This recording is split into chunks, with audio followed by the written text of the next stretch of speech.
All right, welcome back to another 6-minute quick win. And for today, the key question I want to ask yourself is, what thought leadership do you want to include with your referral? Now, here's why I asked that question. This is an example of a very common referral intro email asking for a meeting. Hey, I heard you mention that you have some pain points or challenges in your business. You need to talk to my friend, Bert Copeland, in this particular example. He can help you out with that. Do you want to meet him? Right? This is a very common email. Now, suppose you got this email from me and you actually do have some challenges in finance and revenues. So, real simple exercise. Think in your head, how interested are you going to be to meet with Bert on a scale of 0 to 10?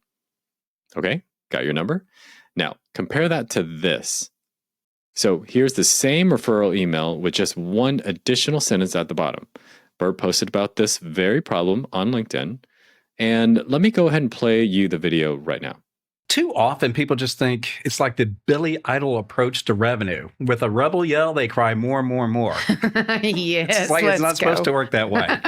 So you need to think through your revenue. Like, what revenue do you really want? It's okay if you want more and get more if you have the right revenue. Yeah. But, there's a couple of things that we'll get into as far as why is it so hard?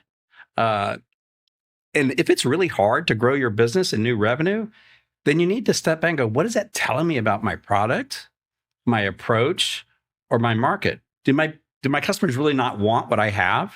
Yeah. And so stepping back and dissecting the strategy of your revenue, what markets you're in, what markets you want to be in, and maybe even what markets you don't even know you should be in. Okay, now having watched that video, same question as before. How interested are you going to be to meet with Bert on a scale of 0 to 10? It's probably higher, right? Notice that there's only one sentence that's different between the two emails. So the question for you is, how do you want to be introduced? With the email on the left or the email on the right? Now, to me, there's no question. I want the email on the right. So how do you make that easier for all of us in the community? So let me show you. Now, you go to your member directory, and there's a link there that can auto-generate the intro email.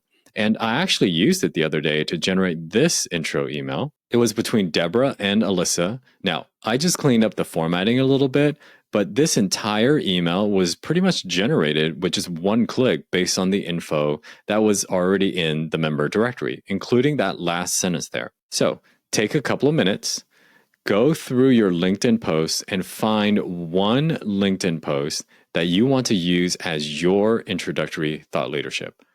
So go pull up LinkedIn right now. There's no time like the present. Go ahead and pause the video while you go look. Okay, got your post? Now, go update your profile in the member directory. Just copy the link into this column here.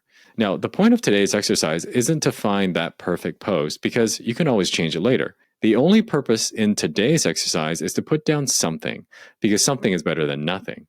And once you have it, tell your fellow chapter members so that we can all give it some love. And if you want to turn it up a notch, add that link to your business card for when you go networking. That way, after someone meets you, they have an easy next step to go learn more about you. Now, if you don't have anything that you like, then you've got a homework item to create something for yourself. It doesn't have to be video. It can just be a regular social media text post. Again, it doesn't have to be perfect because you can always change it later. And if you need inspiration, remember you did the insightful question exercise with your chapter. So pick any one of these questions as the prompt for your LinkedIn post. All right, that's it for now. I'm John. This is B2B Sales Magic.